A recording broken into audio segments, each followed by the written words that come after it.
اور امام جیسے حسین کو، امام حسین جیسے پاکیزہ طاہر و اطہر امام کو چھوڑ کر اس طرف چلے گئے تھے. تو امام نے اس وقت اپنے بارے میں بتایا، کیا فرمایا کہ انا اہل بیت النبوہ و معدن الرسالہ و مختلف الملائکہ و محل الرحمہ. اے ولید تو سن لے کہ ہم کون ہیں، ہم ہی وہ ہیں کہ جو فقط رسول اللہ کے اہل بیت ہیں، ہم اہل بیت نبوت ہیں. ہم اس گرانے کے ساتھ ہمارا تعلق ہے کہ اللہ نے کسی نبی کو اس وقت تک نبوت نہیں دی، کسی رسول کو اس وقت تک رسالت نہیں دی جب اس نے میرے نانا محمد کی رسالت کا اور میرے بابا علی کی ولایت کا اقرار نہیں کر لیا. اپنا بتا رہے ہیں. اور مختلف الملائکہ، ہمارا گھر تو وہ گھر ہے کہ جہاں پر ملائکہ کا آنا جانا ہوتا ہے. وہ محل الرحمہ، ہمارا وہ گھر ہے کہ خدا کی ساری رحمتیں، خدا کی ساری نعمتوں کا محل، مرکزی نقطہ جو ہے اللہ کی رحمتوں کا، وہ مجھ محمد و آل محمد کا گھر ہے. پھر اس کے بعد اپنا تعارف یہ کروا رہے ہیں. تعارف کروانے کے بعد کہا کہ تو کس کے لیے بیعت طلب کر رہا ہے. اس کا جب بتایا نا کہ کون ہے وہ جس کے لیے تو بیعت مجھ سے طلب کر رہا ہے، یزید رجل فاسق شارب الخمر قاتل النفس المحترمہ ومعلن بالفسق. یزید وہ تو فاسق ہے، وہ ہر وقت کا شرابی ہے، وہ بے گناہ انسانوں، وہ محترم انسانوں، مومنین کا قاتل ہے اور کھلم کھلا گناہ کرنے والا ہے. بنا فتح اللہ بنا ختم، اللہ نے ساری کائنات کو ہم سے شروع کیا اور اللہ ہم پر ہی ختم کرے گا.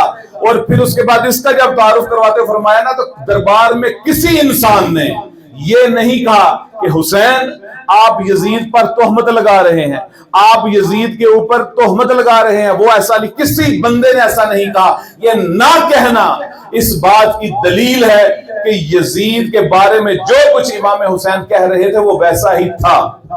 اسی لیے تو فرمایا کہ مثلی لا یبایع مثلا، کہ مجھ جیسا اس جیسے کی قیامت تک کے لیے بھی بیعت نہیں کرے گا. عزیزان گرامی قدر، اسی لیے اس چراغ ہدایت کو جب رسول خدا شب معراج پر گئے تھے نا، تو کہتے ہیں کہ رسول اللہ نے جب عرش کے سامنے آ کے رکے نا، تو عرش کے اوپر دائیں جانب پر صرف ایک ہی تحریر لکھی تھی. یہ برادران اہل سنت کی کتابوں میں بھی ہے، تشیعوں کی کتابیں بھی اس سے بری پڑی ہیں. یہ والی جو تحریر آپ کے سامنے میں نے ابھی اس کو پڑھا بھی، کیا لکھا ہوا تھا؟ عرش کی دائیں جانب لکھا ہوا تھا کہ ان الحسین مصباح الہدی والسفینۃ النجاہ، کہ حسین چراغ ہدایت ہے اور کشتی نجات ہے. حسین عزت کا، شرافت کا، علم کا اور فخر کا امام ہے. رسول خدا نے یہ بتایا کہ صرف ایک ہی شخصیت کے بارے میں عرش کے اوپر یہ لکھا ہوا تھا. اور آپ لوگ تو جانتے ہیں کہ کبھی بھی اندھیرا اور تاریکی کو طاقت کے زور پر ختم نہیں کیا جا سکتا. اندھیرے کو اور تاریکی کو کبھی بھی کوئی یہ نہیں کہہ سکتا کہ تاریکی کو اور اندھیرے کو میں تلوار اور خنجر کی دھار سے ختم کر دوں گا. کبھی بھی کوئی یہ نہیں کہہ سکتا کہ تاریکی کو، اندھیرے کو میں اسلحے کے زور پر ختم کر دوں گا، بلکہ ان کو ختم کرنے کے لیے بھی الگ ہتھیار ہیں. یہ تو بچے بھی جانتے ہیں کہ ہر چیز کو ختم کرنے کے لیے اس کا الگ سے ہتھیار ہوتا ہے. آج سے 1400 سال پہلے اللہ کے رسول نے پوری امت کے لیے ایک قانون دے دیا، ایک اصول دے دیا کہ اگر تم یہ چاہتے ہو کہ اس دنیا سے، اس ملک سے دہشت گردی کا اندھیرا ختم ہو جائے، اس ملک سے بد امنی کا اندھیرا ختم ہو جائے، اس ملک سے جہالت کا اندھیرا ختم ہو جائے، اس ملک سے تفرقے کا اندھیرا ختم ہو جائے، تو رسول خدا کے اس اصول پر عمل کرو کہ جس میں وہ کہہ رہے تھے کہ حسینیت کے چراغ کو روشن کرو، اندھیرے خود بخود مان جائیں گے. اللہم صلی علی محمد آل محمد وعجل بارے دیگر درود پڑھے محمد و آل محمد.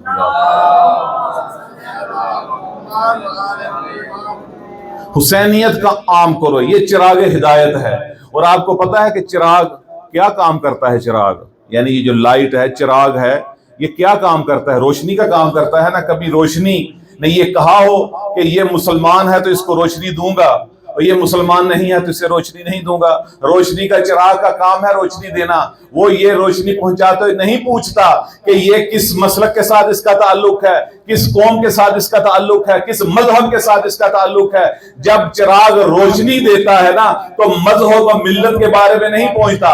چراغ ہر انسان، چاہے اس کا تعلق عیسائیت سے ہو، چاہے اس کا تعلق ہندوازم سے ہو، چاہے اس کا تعلق مسلمانوں سے ہو، چاہے اس کا تعلق غیر مسلمانوں سے ہو، چراغ روشنی پہنچانے میں کسی قسم کا کوئی آر یا کوئی قوم، قبیلے، ملت کے بارے میں نہیں پہنچتا، بلکہ فقط جب روشنی اس کو دی جاتی ہے اس کا ظرف پاک ہونا چاہیے۔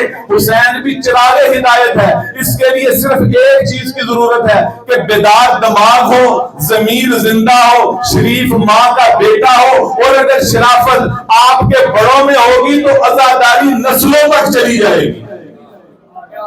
اللہ اکبر، اللہم صلی علی محمد وآل محمد وعجل۔ کیوں؟ اس لیے کہ آپ چاہے شرق میں چلے جائیں، چاہے غرب میں چلے جائیں، جہاں بھی چلے جائیں، پوری کائنات میں ایک واحد پرچم حسین ہے جو لہرا کے دنیا کو بتاتا ہے کہ شرق بھی حسین کا، غرب بھی حسین کا۔ نہ جانے کتنے دشمن ایجنسیوں امریکہ وغیرہ کے بڑے پڑے ہیں کہ جو ہر سال کتنے ہی ڈالر لگاتے ہیں، کتنی ہی لٹریچر چھپواتے ہیں، کتنی ہی کوشش کرتے ہیں کہ حسینیوں کے ساتھ لڑایا جائے۔ سارا سال یہ کوشش کرتے ہیں کہ حسینیوں کے ساتھ لڑایا جائے۔ وہ آخر میں اس نتیجے پر پہنچتے ہیں کہ جب عاشور آتی ہے، روزے عاشور، یہ سارے کے سارے حسینی ہاتھوں میں ہاتھ ڈال کر ایک پرچم کے تلے اکٹھے ہو کر جب کہتے ہیں نا لبیک یا حسین، تو اس وقت امریکہ اور اسرائیل کے ایوان لرز جاتے ہیں۔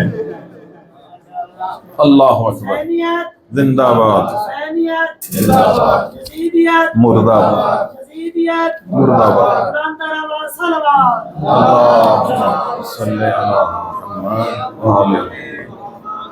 سلامت رہیں، سوائے غم حسین کے اور کوئی غم آپ کو نصیب نہ ہو۔ ایک اکثر میں جملہ یہاں پر کہتا ہوتا ہوں کہ جس دل کی بستی میں علی نہ بستا ہو وہ مومن کہلوانے کے قابل نہیں، اور جس دل کی بستی میں حسین نہ بستا ہو وہ انسان کہلوانے کے قابل نہیں۔ اللہ اکبر۔ اسی لیے تو کہتے ہیں نا کہ یزید پریشان تھا اس وقت بھی وجود حسین سے، یزید اس وقت بھی پریشان ہے ذکر حسین سے۔ اور اللہ کے رسول نے دیکھیے ایک دفعہ اپنے بعض اصحاب کے ساتھ کسی صحابی کے گھر دعوت تھی، تو دعوت کے لیے جا رہے تھے، راستے میں گلی میں امام حسین کھیل رہے تھے۔ امام حسین کو کھیلتا دیکھ کر وہ رسول جو اصحاب کے ساتھ ایک دعوت پر جا رہے ہیں، وہ دعوت بھی روک دی، ان اصحاب کو بھی ادھر ٹھہرا دیا، خود امام حسین کو دیکھنے لگ پڑے۔ جب امام حسین کو تھوڑی دیر دیکھا، دیکھنے کے بعد رسول خدا خود امام حسین کے پاس جا کر کھیلنے لگ پڑے۔ پھر امام حسین کو اٹھایا، آغوش میں لیا، امام حسین کا چہرہ بلند کیا، ایک ہاتھ گردن کے نیچے رکھا، ایک ہاتھ پس گردن رکھا، اور امام حسین کا چہرہ بلند کر کے امام حسین کے ہونٹوں پر رسول خدا نے اپنے ہونٹ رکھ کر بوسہ لیا۔ اور ادھر سارے اصحاب کو کیا کہا کہ حسین منی و انا من الحسین، احب اللہ من احب حسین، حسین سبت من الاسباط، کہ حسین مجھ سے ہے، میں حسین سے ہوں۔ اور پھر کہا کہ اللہ اسی سے محبت کرتا ہے جو حسین سے محبت کرے۔ حسین سبت من الاسباط، حسین فقط ایک فرد کا نام نہیں، حسین پوری امت کا نام ہے۔ دیکھیے اس کے بارے میں تو ہر کسی نے سنا حسین منی، کہ حسین مجھ سے ہے۔ ظاہری بات ہے کہ حسین امام رسول خدا کے فرزند سے، تو وہ فرزند باپ سے ہی ہوتا ہے، نواسا پوتے سے ہی ہوتا ہے، یہ سب نے سمجھا کہ حسین منی، حسین مجھ سے ہے۔ لیکن اگلا جملہ ہر کسی نے اپنے فہم و ادراک کے لحاظ سے سمجھا۔ آج آپ کو اس کی ہلکی سی انتہائی آسان کر کے ایک عرفانی تحلیل بتانا چاہتا ہوں، تو جو آتا ہے حضرات کی نا، ایک دفعہ مل کے درود پڑھ لے محمد و آل محمد کی ذات پہ۔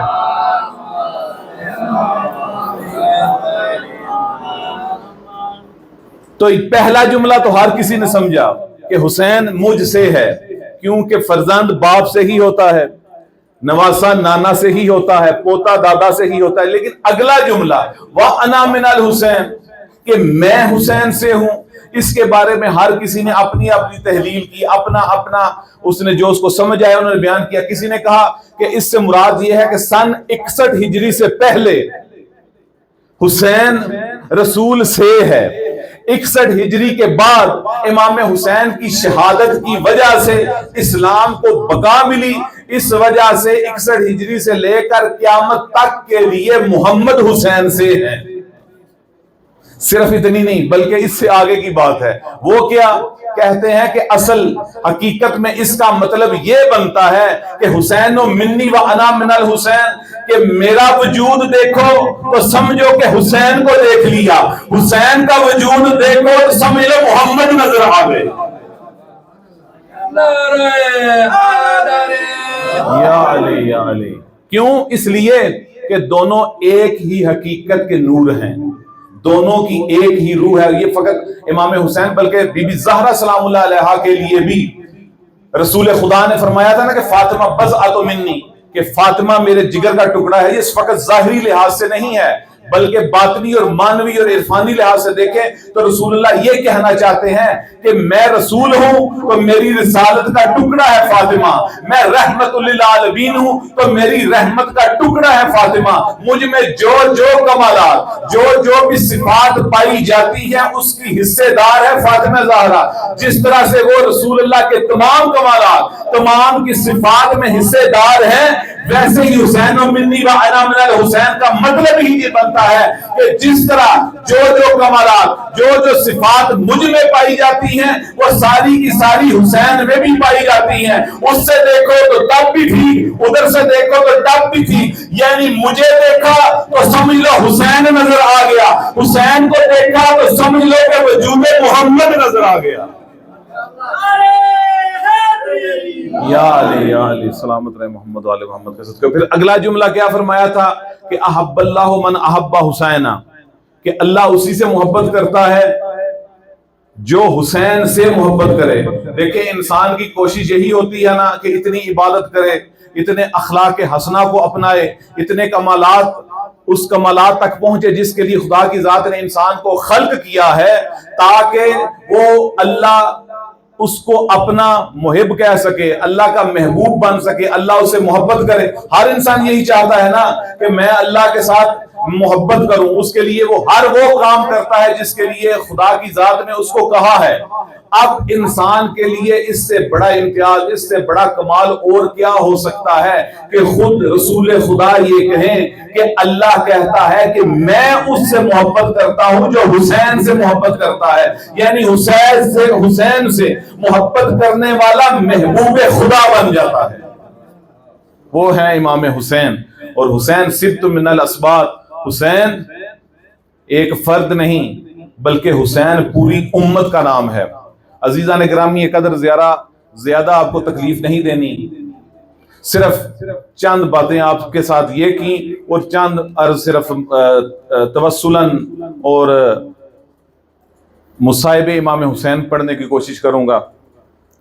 آپ کو پتہ ہے نا کہ رسول خدا نے کتنی ہی جگہوں پر امام حسین سے محبت کا اظہار کیا اور اپنے اصحاب کو تاکید کرتے تھے کہ میں حسن و حسین سے محبت کرتا ہوں، تم بھی حسن و حسین سے محبت کرو۔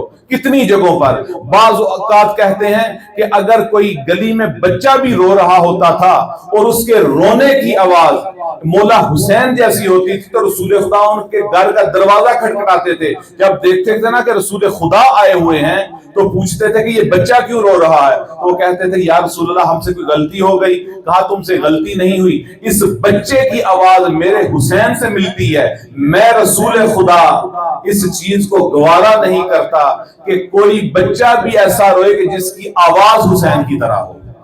بی بی زہرا سلام اللہ علیہ کے گھر سے کبھی گزرتے تھے تو دیکھتے تھے کہ اندر سے امام حسین کی آواز آ رہی ہے رونے کی، تو اس وقت بی بی سے کہتے تھے کہ ہر کوئی روئے حسین نہ روئے، حسین کے رونے کو اس کا نانا برداشت نہیں کرتا۔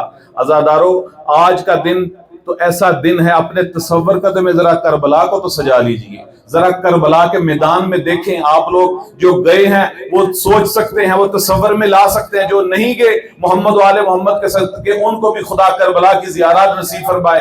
یہ اس وقت کی گرمی سے بہت زیادہ گرمی تھی اس وقت کربلا کے میدان میں، خیام حسینی سے العطش العطش کی آوازیں آ رہی تھیں، بچوں کی پیاس کی آوازیں آ رہی تھیں عزاداروں، اور رسول اللہ نے کس کس رنگ میں نہیں بتایا کہ اس حسن سے اس حسین سے محبت کرنا، آیا اجر رسالت میں مودت کا حق ادا کرنا ایسا ہوتا ہے؟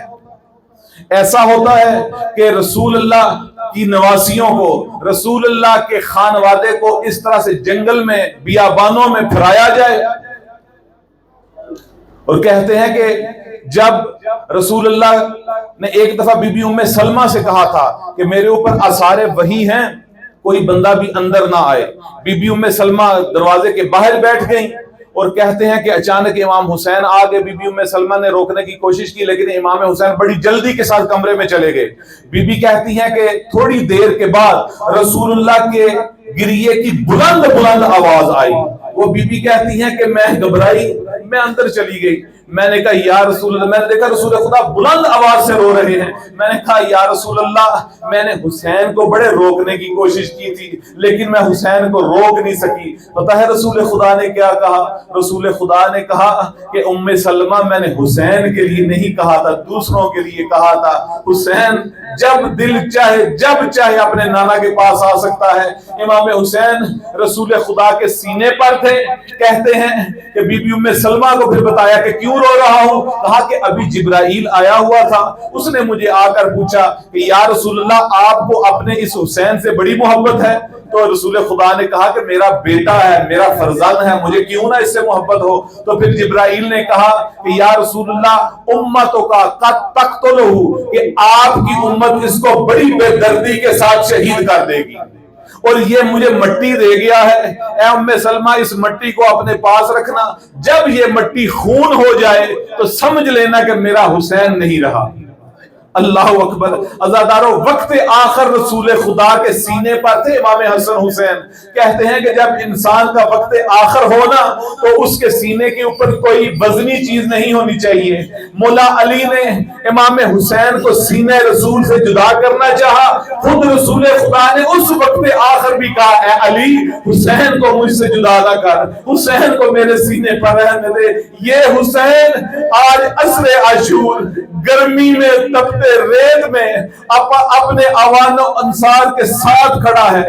دیکھیے رونے کے لیے ایک جملہ کہنے لگا ہوں، اپنے تصور قدر میں تصویر سجا لے کربلا کی، دیکھے کربلا کے میدان میں کہنے کو تو سر سے لے کر پاؤں تک حسین ہے لیکن دیکھنے میں سارا زخم ہے۔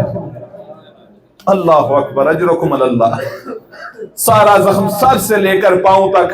امام سجاد کہتے ہیں کہ میری پھوپھی اپنے بھائی حسین کی ذات میں اس قدر فنا تھی کہ پتھر حسین کو لگتے تھے، زخمی زینب کبریٰ ہوتی تھی۔ اجرکم اللہ، اجرکم اللہ، اللہ سوائے غم حسین کی اور کوئی غم نہ دے۔ عزادارو، بی بی زہرا سلام اللہ علیہ بعض خطبہ وغیرہ کو کہتی تھی، ان کی خواب میں آتی کہتی تھی کہ میرے حسین اور زینب کا وداع پڑھا کرو، میرے حسین اور، کیونکہ میری زینب نے بڑی مشکل سے حسین کو وداع کیا تھا۔ عزادارو، جب 7 وداع ہیں امام حسین کے کربلا کے میدان میں، اور 3 شخصیات کے وداع تو سب سے مشکل ہوئے ہیں۔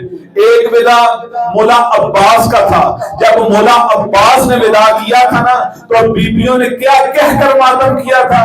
بیبیاں کہتی تھی واہ جابا، واہ جابا، ہائے ہمارا پردہ۔ اور دوسرا وداع جو سب سے مشکل ہوا تھا وہ ہم شکر پیغمبر علی اکبر کا تھا۔ جب علی اکبر وداع ہوئے نا تو بیبیوں نے ان کو گھیرے میں لے لیا تھا، شہزادہ حصار توڑنا چاہتا تھا، بیبیاں چھوڑتی نہیں تھی۔ اور مورخ کہتا ہے کہ شہزادہ علی اکبر خیمے سے اس طریقے سے باہر نکلے جیسے بڑے گھر سے جنازہ نکلتا ہے۔ اللہ اکبر، اجرکم اللہ۔ اور سب سے مشکل ترین وداع وہ مولا حسین کا وداع تھا کہ جب مولا حسین کبھی آتے تھے تو آبرو کٹے ہوئے، کبھی آتے تھے جو پیشانی زخمی، کبھی آتے تھے تو چہرے پر زخموں کے نشان ہوتے تھے، آتے تھے تو ہر وقت منظر ایک ہی ہوتا تھا، بیویاں گھیرے میں لے لیتی تھی، بیٹیاں آگے سے پوچھتی تھی بابا یہ زخم کس نے دیا، بابا تیرے آبرو کیوں کٹے ہوئے ہیں، بابا تیری پیشانی کیوں زخمی ہے، بابا تیرے جسم پر خون کیوں ہے، تسلیاں دیتے تھے، کہتے تھے کہ جب تک حسین زندہ ہے رو نا، تم روتے کیوں ہو، میں حسین ہوں نا، میں ابھی حسین ہوں۔ عزاداروں پھر چلے جاتے تھے، پھر جنگ کرتے تھے، ایک ذکر کرتے تھے لا حول ولا قوت الا باللہ العلی العظیم، اس ذکر کی آواز بیویوں کو آتی تھی، بیویوں کو سہارا مل جاتا تھا کہ ابھی ہمارا مولا، ابھی ہمارا وارث زندہ ہے۔ عزاداروں پھر کبھی آتے تھے، پھر زخمی ہوتے تھے، دلاسا دیتے تھے، پھر چلی جاتے تھے۔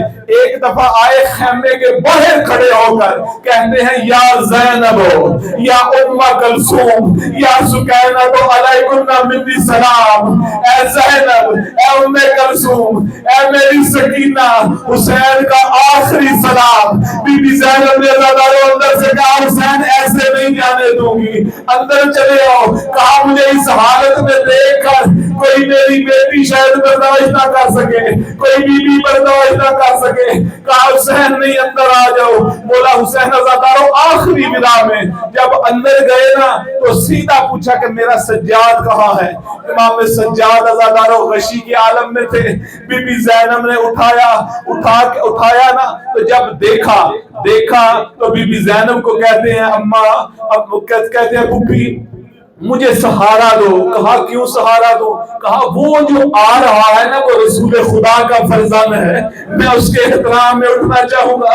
امام سجاد عزاداروں بی بی زینب کے سہارے سے اٹھ کے جب دیکھا نا باپ کو سر سے لے کر پاؤں تک زخمی ہے تو پہلا امام سجاد نے ایک سوال کیا، کہتے ہیں بابا این امی العباس، اور بابا چچا عباس کہاں گیا ہے؟ کیونکہ عباس بھی سمجھتے تھے، امام سجاد بھی سمجھتے تھے کہ میرا چچا عباس اگر ہو تو میرے باپ کو کوئی خراش بھی نہیں آ سکتی، اسی لیے پوچھا ابی العباس، بابا میرا چچا عباس کہاں گیا؟ کہا سجاد کب کو دل نہر فرات پر بازو بٹا کے سو گیا۔ پھر پوچھا آئینہ حبیب ابن مظاہر، بابا حبیب کہاں گئے؟ کہا کب کو دل۔ پھر پوچھا آئینہ اور محمد، کہا کب کو دل۔ پوچھتے چلے گئے، آخر میں امام سجاد نے عزاداروں ایک اور شہید کا پوچھا۔ کیا پوچھا؟ کہا آئینہ علی اکبر، اور بابا میرا بھائی علی اکبر کہاں ہے؟ اجرکم اللہ، اللہ سوائے گا میں حسین کی اور کو غم نہ دے۔ آج کا دن عزاداروں وہ والا دن ہے، اپنے آپ کو کربلا کے میدان میں محسوس کرے کہ کربلا میں اس وقت کیا ہو رہا ہے۔ آپ کو لمبے چوڑے نہ مصائب کی ضرورت، نہ کسی ذاکر کی ضرورت، نہ کسی خطیب کی ضرورت۔ آج کا دن ہی ہر اس عزادار کے لیے مصائب کا دن ہے جس کے سینے میں قبر حسین ہے۔ اللہ اکبر، اجرکم اللہ۔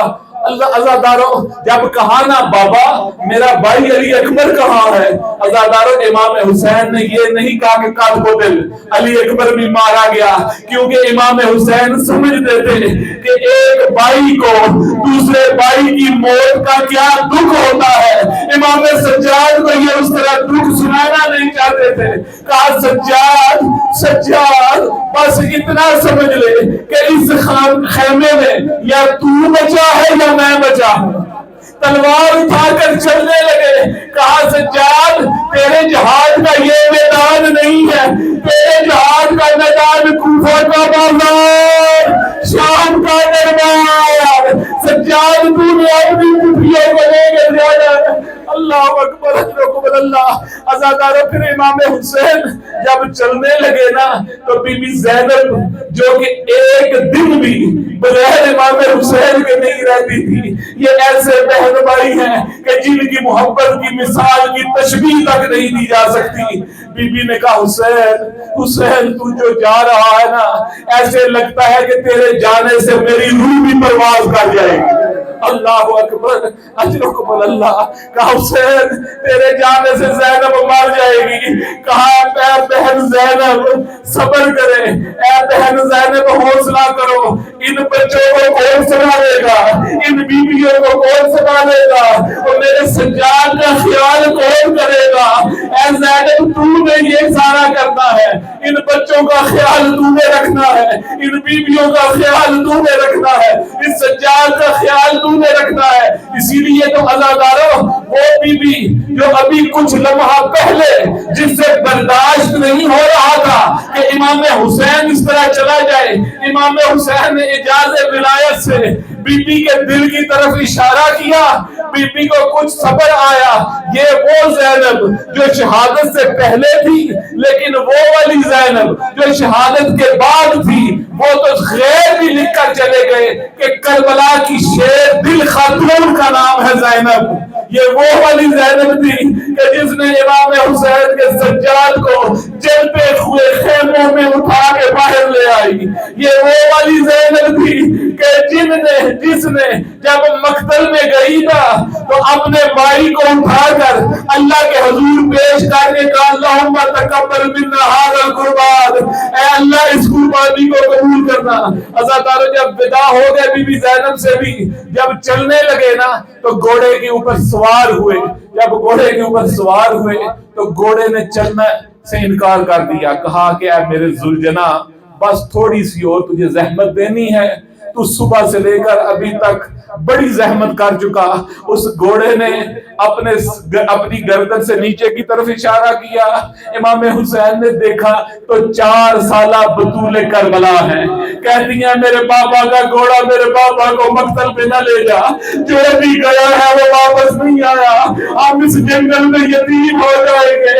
امام حسین عزادارو نیچے اترے, اپنی سکینہ کو آغوش میں لیا, آغوش میں لے کر پیار کرنے لگے. کہا بابا جنگل ہے, نہ محرموں کا مجمع ہے, بابا مجھے پتا ہے تم موت کی طرف جا رہا ہے. جن کی چھوٹی اولاد ہے نا عزادارو, انہیں پتا ہے کہ جب باپ گھر میں جاتا ہے نا سب سے پہلے وہ چھوٹی اولاد آ کر شکایتیں لگاتی ہے کہ بابا آج فلاں نے میرے ساتھ یہ کیا, بابا آج فلاں نے میرے ساتھ یہ کیا.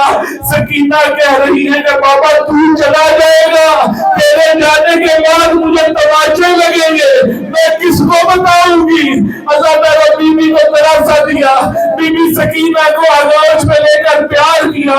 پتہ ہے بی بی سکینہ نے کیا کہا؟ بی بی سکینہ نے عزادارو ایک جملہ کہا. بی بی نے کہا کہ بابا میں نے دیکھا تھا کہ جب مسلم بن عقیل کی شہادت ہوئی تھی نا تو آپ نے ان کی بیٹی کو اپنی آغوش میں لیا تھا, ان کو پیار کیا تھا. بابا میری بھی ایک خواہش ہے, مجھے بھی جس طرح یتیموں کو پیار کیا جاتا ہے بابا تو خود مجھے اسی طرح پیار کر. اللہ اکبر اجرکم اللہ. عزادارو کہا ہے سکینہ نہ اس طرح رو, نہ میرے سینے کو جلدی کر, اپنی پھپھیوں کا خیال رکھنا. عزادارو جب یہ چلے نا امام حسین جب باہر آئے تو کہتے ہیں جو لاشیں تھی نا اپنے اوان و انصار کی بکھری ہوئی اور اپنے بیٹوں کی اپنوں کی لاشوں کے درمیان میں آ کر اس طرح سے کھڑے ہو گئے جیسے اجڑے گلستان کا کوئی مالی ہوتا ہے جس کے سارے پھول کلیاں بکھر گئی ہوئی ہوتی ہیں. عزادارو پھر بیگ اس طرح سے کرتے تھے کہ جس طرح سے کوئی بوڑھی ماں اپنے جوان بیٹے کی لاش پر بیگ کرتی ہے. مقتل ابن ابی مخنق والا لکھتا ہے کہ بڑے بڑے عجیب و غریب زہرا کا لال بیگ کرتا تھا. ان لاشوں کے درمیان میں سے گزرتے ہوئے کبھی کہتے تھے یا فرسان الحجاز یا ابطال الصفا مالی انادیکم فلا تجیبونی, اے میرے شہ سوارو, اے میرے بہادروں, میں تمہیں آوازیں دیتا ہوں, مجھے حسین کو جواب کیوں نہیں دیتے. آگے میں بلاتا تھا میری آواز پہ کتنی کتنی دفعہ لگتا ہے کہتے تھے کہوں گا کہ زبان حال ہے لاشیں تڑپی ہوں گی. انہوں نے کہا مولا موت مانے ہے, اگر موت مانے نہ ہوتی جتنی دفعہ بلاتے جتنی دفعہ زندہ کرتے اے حسین تجھ پر قربان ہو جاتے. کہتے ہیں کہ میں اس لیے نہیں بلا رہا کہ میرے سر پر پٹی باندھو، میرے زخموں سے خون کو صاف کرو۔ مولا پھر کیوں ان کو آوازیں دے رہے ہیں؟ کہتے ہیں آوازیں اس لیے دے رہا ہوں کہ میرے جانے کا وقت بھی قریب ہے، میرے جانے کا وقت بھی قریب ہے، اور نبی زادیوں کے خیمے اکیلے ہیں۔ میرا دشمن بڑا بے غیرت ہے، میرا دشمن بڑا ذلیل ہے کوئی نبی زادیوں کے خیموں کی حفاظت کرنے والا؟ اللہ اکبر۔ عزاداروں پھر چلے ایسی جنگ کی کہ میمنہ کو میمنہ پر بگا کے رکھ دیا اور کہا کہ تم نے میرے عباس کو قتل کیا، تم نے میرے علی اکبر کے سینے پر برچی ماری، ایسی تلوار چلائی کہ دنیا کو خیبر بھول گئی۔ عزاداروں پھر اچانک ایک آواز آئی، یا ایتھا النفس المطمئنہ ارجعی الی ربک راضیۃ مرضیہ، کہ اللہ تجھ سے راضی، تو اللہ سے راضی، اے نفس مطمئن بارگاہ الہی میں پلٹا۔ عزاداروں پھر اس وقت اتنے تیر چلے، اتنی تلواریں چلی کہ امام حسین اب گھوڑے کے اوپر سنبھل نہ سکے۔ حرملہ کے پاس 3 شعبہ تیر تھا کہ جو بڑے بڑے جانوروں کو مارنے کے لیے استعمال ہوتا تھا جنگوں میں۔ یہ جب تیر کسی ایک سے شعبہ تیر کسی ایک جانور کو گھوڑے کو لگتا تھا، اس گھوڑے کو لگنے کے ساتھ وہ گھوڑا گر کر مر جاتا تھا۔ حرملہ کہتا ہے کہ کربلا کے میدان میں یہ 6 شعبہ تیر میں نے 4 جگہوں پر استعمال کیا۔ سنو کہ کون سی 4 جگہ، وہ کون سی؟ کہتا ہے کہ پہلی دفعہ میں نے حلقوم علی اصغر پر مارا، دوسرا تیر میں نے چشم عباس پر مارا، تیسرا تیر میں نے قاسم کے سینے پر مارا، اور چوتھا تیر حسین کے سینے پر مارا۔ جب مولا حسین کے سینے میں یہ تیر لگا نا تو امام حسین اس کو کھینچنا چاہتے تھے، اس کو کھینچ نہیں سکے، بلکہ یہ باہر کی طرف سے نکل گیا تھا، خون کا فوارہ نکلا۔ اب مولا حسین کربلا میں ذوالجناح کی زین پر سنبھل نہیں سکے۔ عزاداروں جب کربلا میں زین فرش سے نیچے گرے نا تو تھوڑی دیر اٹھے، پھر کوئی ملعون دھکا دیتا تھا، زہرا کا لال پھر گر جاتا تھا، پھر تھوڑی دیر سنبھل کے اٹھتے تھے، پھر کوئی وار کرتا تھا، زہرا کا لال پھر گر جاتا تھا۔ امام زمانہ مقام صاحب الزمان میں آ کے تو آنسو نہیں روتے بلکہ خون روتے ہیں۔ پوچھا گیا کہ مولا آپ یہاں پر خون کیوں روتے ہیں؟ کہتے ہیں کہ یہ وہ والا مقام ہے کہ جہاں پر میرا جد حسین چلتے گھوڑے پر زین سے زمین پر آیا تھا۔ مولا مقتل گاہ تو بڑی دور ہے، کہاں مقتل گاہ کبھی اٹھتا تھا کبھی بیٹھتا تھا، کوئی پھر دھکا دیتا تھا تو پھر کونیوں کے بل زہرا کا لال عزاداروں مقتل گاہ کے قریب پہنچا، اور مقتل گاہ تک کیسے پہنچا؟ یہاں ایسے پہنچا کہ وہ ملعون شمر اس نے عزاداروں اس مظلوم کی زلفوں میں ہاتھ ڈالا، ان زلفوں میں ہاتھ ڈالا جن زلفوں میں زہرا کنگھی کیا کرتی تھی۔ عزاداروں اس نے زلفوں میں ہاتھ ڈال کر مولا حسین کے ساتھ جسارت کرنا شروع کی۔ عزاداروں پھر کہتے ہیں کہ شمر جالس علی صدرہ، یہ حسین کے سینے پر سوار ہو گیا۔ مولا حسین نے کہا شمر اور ملعون تمہیں پتا ہے کس جگہ پر آ گیا ہے؟ یہ وہ والا سینہ ہے جہاں پر نانا محمد موسیٰ دیتے تھے۔ عزاداروں بہن پلہ زینبیہ پر آ گئی، آ کر بیان کرتی ہے، آ کر فریاد کرتی ہے کہ اے شام والو، اور یہ نواسہ رسول ہے، کوئی ہے اسے چھڑانے والا؟ کبھی عمر سعد کو بنت علی کہتی ہے اے عمر سعد تو جانتا ہے حسین کو مارا جا رہا ہے اور کوئی اس کو چھڑانے والا نہیں۔ عزاداروں عرب میں کوئی خاتون جب کوئی بے بس ہو جاتی ہے نا تو اپنے ہاتھ اس طرح سے رکھ لیتی ہے، اس طرح سے بی بی زینب نے بے بس ہو کر ہاتھ رکھے مدینہ کی طرف رخ مڑ گیا۔ بی بی کہتی ہے نانا محمد، اور میرا نانا محمد، یہ حسین ہے جس کو آپ کاندھے میں سوار کرتے تھے۔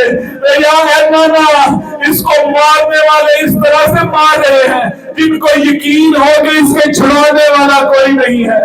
عزادارہ بی بی پھر خیمے میں آ جاتی تھی۔ جب خیمے میں آئی نا، بس آخری جملہ کہنے لگا ہوں، خیمے میں آئی تو اچانک زلزلہ آیا زمین کربلا پر۔ اس شمر ملعون نے امام حسین کے گلے پر جب خنجر چلانا شروع کیے نا تو زمین کربلا پر زلزلہ آیا۔ سارے انبیاء کربلا میں موجود تھے۔ اللہ جانے ماں نے کیسے دیکھا ہوگا کہ جس کو چکیاں پیس کے پالا تھا وہ یہ ہے حسین، اس کی یہ حالت کر دی ہے کہ ایک کے جنازے پر مدینے میں پیر تھے، دوسرے کا جنازہ پیروں پر تھا۔ اللہ جانے امام حسین نے ان پیروں کو کیسے نکالا کہ اپنا سر اپنی پیشانی سجدے کے لیے رکھ سکے۔ جب یہ طوفان آیا، زلزلہ آیا تو اس وقت بی بی زینب امام سجاد کو کہتی ہے، سجاد ذرا آنکھیں کھول، سجاد ذرا آنکھیں کھول، قیامت آ گئی، سجاد آنکھیں کھول، قیامت آ گئی۔ عزادارہ اس وقت زلزلہ چل رہا ہے، زلزلہ کربلا کی زمین میں آ رہا ہے، ملائکہ میں کوہرام بپا ہے، مارنے والے مار رہے ہیں۔ امام سجاد نے کہا پھوپھی اماں خیمے کا دور ہٹاؤ، پھوپھی اماں خیمے کا پردہ ہٹاؤ۔ عزادارہ جب خیمے کا پردہ ہٹانا تو اس وقت حسین کو نیزے پر دیکھا اور اس وقت امام سجاد نے سلام کیا، کہا السلام علیکہ یا ابا عبداللہ، السلام علیکہ یا ابن رسول اللہ۔